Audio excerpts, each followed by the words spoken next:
Welcome to another episode of China Update, where I provide you with the most up-to-date political, economic, and geostrategic analysis on the world's number 2 economy. My name is Tony. Let's jump in. Okay, happy Wednesday everybody, coming to you live from Hong Kong. I've just arrived in the fragrant harbour. By the way, there are still places for 2 meetups this week in Hong Kong for those in Hong Kong who are interested in coming to one of those meetups. One on Thursday evening and one on Saturday noon. If you'd like to come, there is an email address in the description. Flick me an email with a little introduction and whether you can come on the Thursday evening or Saturday noon. I look forward to seeing many of you this week in Hong Kong. First up, yesterday, Tuesday, saw the meeting of the National People's Congress Standing Committee, the highest government lawmaking body, though importantly not the highest party body. At the meeting, the Standing Committee formally removed Li Shangfu from his state posts as Defense Minister, State Councillor, and member of the State Central Military Commission.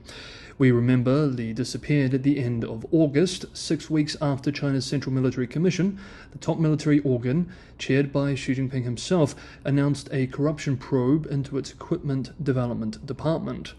Also at the meeting, former Foreign Minister Qin Gang, who we remember lost the title of Foreign Minister in July, but retained his State Councillor title, has now also officially had that title removed too. Like Li, no official explanation for the removals have been provided by Beijing. The removal of 2 ministerial-level officials so early in Xi's unprecedented and controversial third term, especially Qin Gang, whose career was accelerated by the General Secretary, is somewhat embarrassing for the leader. However, talk of these moves being deeply destabilizing for his power are likely exaggerated. The National People's Congress Standing Committee meeting did more than just personnel changes, however. It also approved 1 trillion yuan in new government bonds to be issued in the fourth quarter, 50% to be spent this year, and the rest in 2024. According to the Ministry of Finance, with this, the 2023 budget deficit will increase to 3.8%.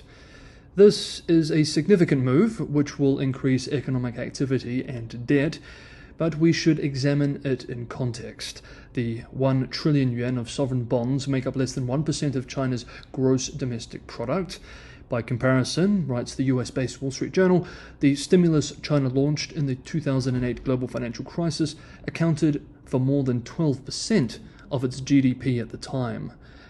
Larry Hu, chief China economist at Macquarie Group, speaking on the news, expressed, quote, "It's certainly not a game changer, but it confirms that the overall policy stance stays supportive given the recovery is still fragile." End quote. Finally, the National People's Congress Standing Committee meeting also passed the first draft of the revised law on, quote, safeguarding state secrets, end quote.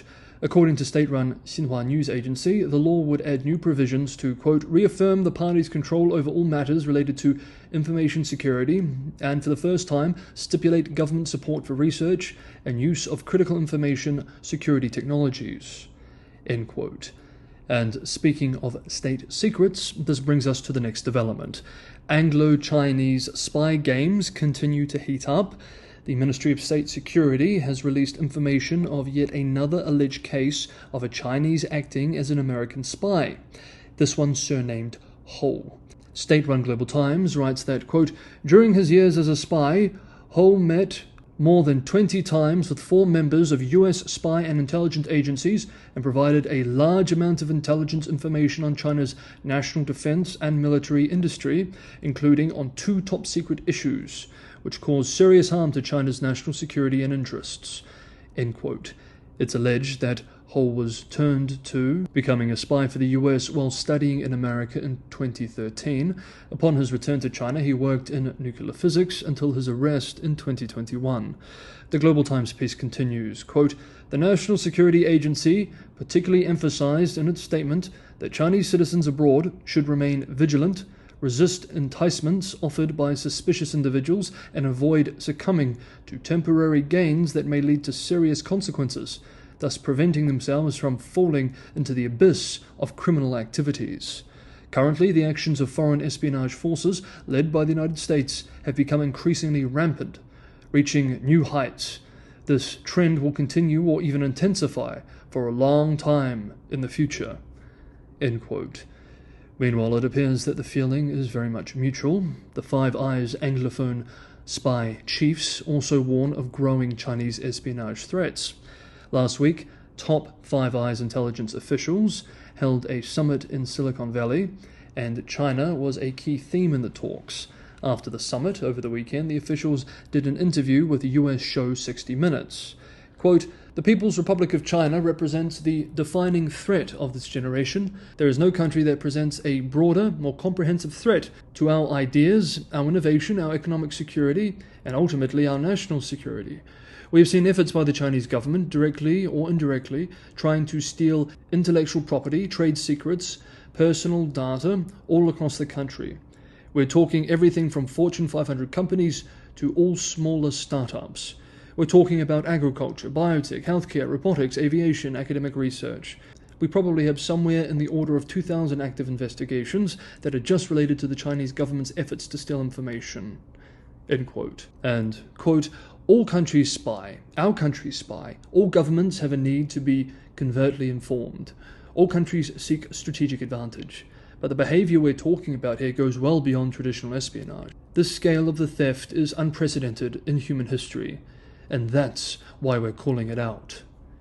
End quote. On Monday, a Chinese Foreign Ministry spokesperson called the statements, quote, "groundless and full of slander and smears against China." End quote.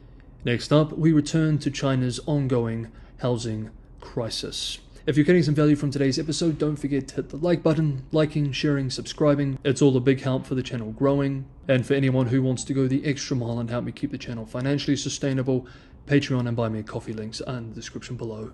Thank you so much, everybody, for the ongoing support. In a front page article in the state-run Securities Times published on Monday, the influential outlet called for removing price limits on land auctions and new home prices. Quote, "allowing real estate companies to reasonably reduce prices to clear inventory and alleviate the financial pressure on some companies." End quote. The inventory issue is indeed a real problem for developers. However, allowing prices to reflect market realities could be almost politically impossible to allow.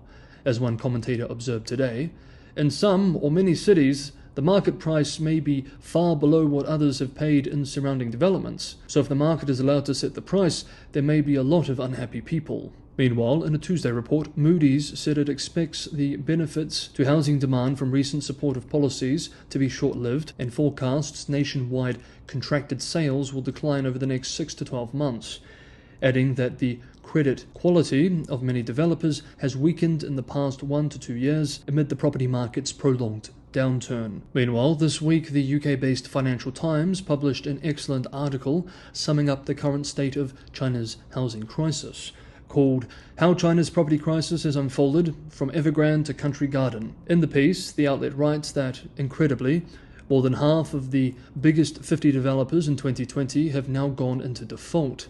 Bloomberg figures show Chinese developers have defaulted on around $115 billion of $175 billion in outstanding offshore dollar bonds since 2021.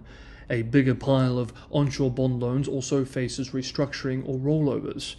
As developers reel, the outlet continues, Beijing and local governments have so far emphasized the need to complete unfinished housing projects. While there is no comprehensive figures on the number of unfinished developments, available data suggests the total has fallen since 2021, but remains higher than in most of the previous 2 decades. But the developers' defaults raise questions over their ability to complete many of these projects. The crisis for the real estate sector has yet to feed through into any sharp move for house prices. New home prices, the main gauge of the real estate market in China, have fallen in some major cities but remain buoyant in others, writes the outlet. We end today's video with this observation from a Marco Polo piece we examined earlier this week to remind ourselves that no matter how bad the property crisis appears, it is likely just the first part of a much bigger, slow-moving crisis.